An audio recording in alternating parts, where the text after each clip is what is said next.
I've gotten a couple questions from people wanting to know exactly what's selling in antiques and vintage. I did this video here talking about tips and tricks for antique booth sellers that were based a lot around what I've seen sell at the front desk.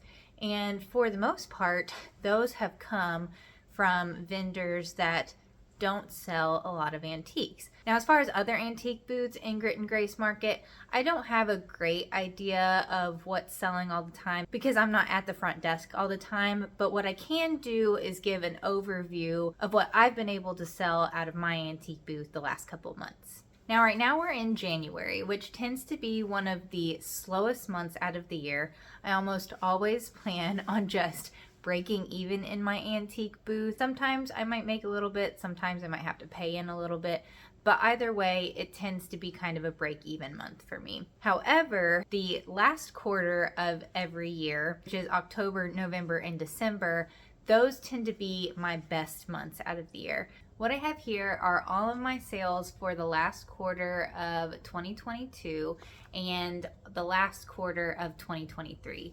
So I'd like to compare what I did in 2022 to what I did in 2023, the things that I changed in this year that I saw an improvement in. A lot of them were from the tips that I gave in that other video. And I just want to cover what I have seen sell out of my booth and maybe touch on the things that I haven't seen sell as much. First, we'll start with this year's sales. I'll go through October, November, and December. I will say October was a little bit of a slower month than November and December were, and I will talk about what I sold in my booth, and then I will just do kind of an overview comparing what I sold last year and the overall numbers towards the end. For October of this year, I sold a total of 48 items in the month of October, for a gross sales total of $452.40. Out of those 48 items, 16 of those sales were items that were not vintage at all and that I had brought in. So the things like bundles of wheat, gift bag, candles, ribbon, and some wholesale hand brooms that I had added to the booth. When we look at only the vintage items that sold in October, a lot of those were books or they were brass pieces. And since my fall reset was very heavily set around ducks and quails and pheasants, I had a lot of those items sell, including a couple of duck cross stitches, some duck prints, a turkey platter, a duck planter, and some duck bookends. So even though I had some Christmas items at that point, it was still mostly my fall reset that was selling in October, and I sold a few Christmas items here and there. But I will say the vast majority of my sales for the month of October were those smalls that weren't necessarily antiques. And my biggest seller, which was actually artificial Christmas tree spray that I brought in to make your artificial trees and wreaths smell like a real tree. Moving on into November, we did a lot more sales that month than we had in October. There were a total of 79 items that sold in the month of November with a gross total sales of $811.60. Of the 79 items that sold in November, 44 of those items were things that are not vintage that I brought in. So over half of the items that sold for that month were my smalls that I brought into the booth. Again, that included my cards that I carry in the booth, candlesticks that I carry in the booth, some homemade ornaments that I had brought in that I had made myself, those gift sets with the cutting board and towels that I showed you in the other video. All of those items essentially sold enough to pay off my rent for that month, and then the antiques around that just kind of supplemented those sales. In November, we're still seeing lots of sales for brass candlesticks. We're also seeing vintage brass deer, a brass handled dish, an apothecary jar, set of plaid napkins, some small baskets, pottery pieces selling fairly well. And that was also when I started to see a lot more Christmas pickup. So I sold things like a large nativity set, some of the ornaments, sleigh doorbells for when you come in and out of a door, a snowman, And then I think there was one day where I did about like 5 or 6 book sales in just that one day. So again, books tend to be a really good seller for me that stay fairly consistent. Out of the 3 months, December was by far the best when it came to my gross sales, but I did a total of 69 different sales or different items for that month. So the sales were a little bit higher priced than they were in the month before, but the month before I had done more items selling in that month. Out of those 69 sales, 33 of those sales were some of my wholesale items. The Christmas tree scent really did well that month, along with cards, the ornaments I had brought in, candlesticks, and the gift bag sets. So again, half of my sales came from those smalls, came from the things that aren't necessarily antiques, and then the rest of what I was able to sell, usually with better profit margins, are my antique items. Some of those antique items that I did end up selling were lots of drinkware. I sold a couple different sets of like highball and lowball whiskey glasses and drinkware glasses. Again, a lot of books. I sold a couple of my more expensive books, like a 1909 dictionary that I had. I was also able to sell one piece of furniture that month, which really bumped up my sales for the month because that was about a $200 sale.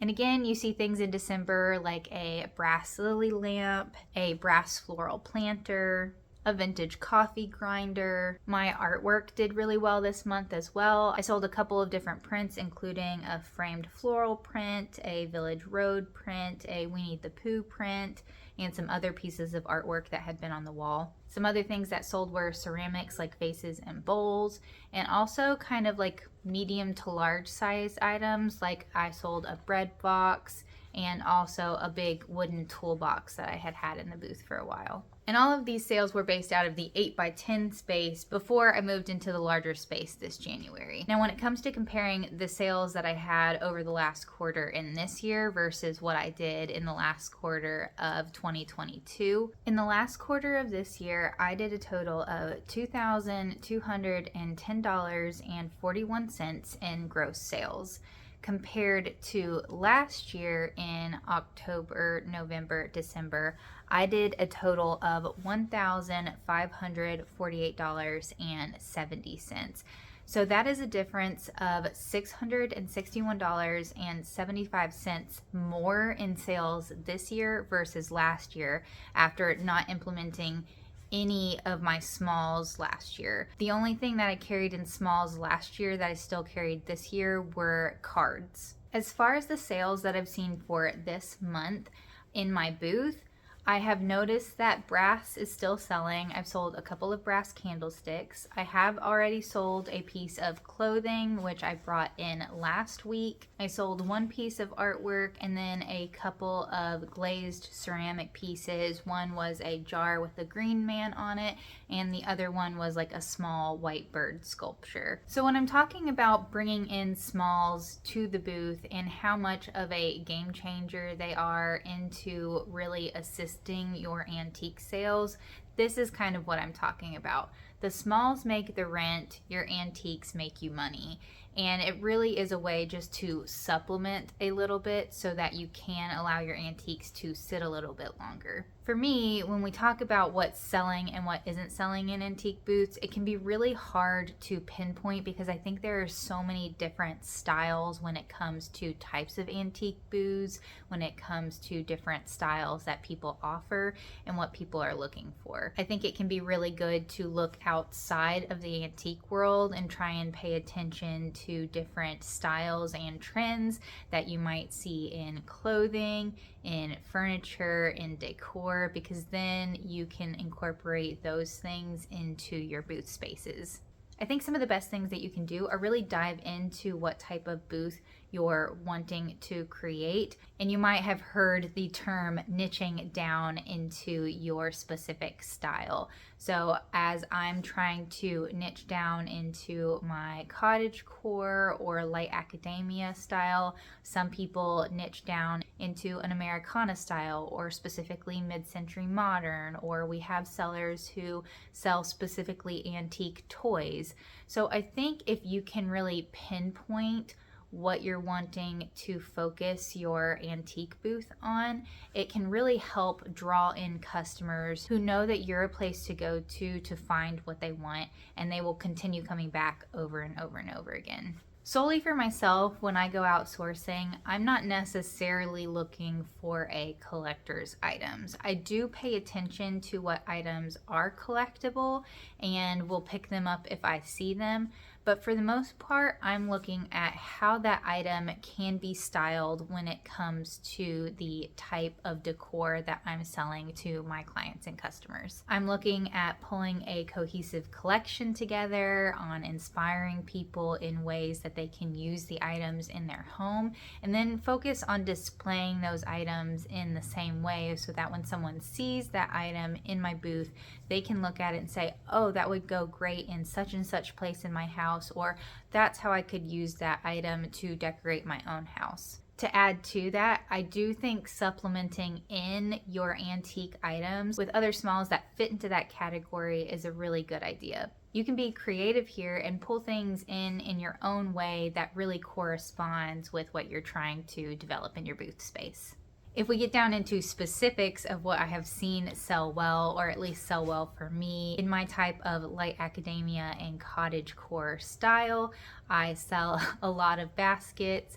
I sell a lot of brass. I think brass is still one of the main things that I sell all of the time now. I also sell a lot of artwork fairly consistently, and a lot of ceramic and pottery pieces. If you like videos like this where I'm specifically talking about the things that I'm seeing sell in my booth, I'd be happy to continue some of these videos further down the line. Hopefully this helps answer some of your questions. If you liked this video, I would really appreciate you giving me a thumbs up, or comment below some other things that you have seen sell really well in your booth, or items that you might want me to talk about in the future. And I'll see you tomorrow in the next one.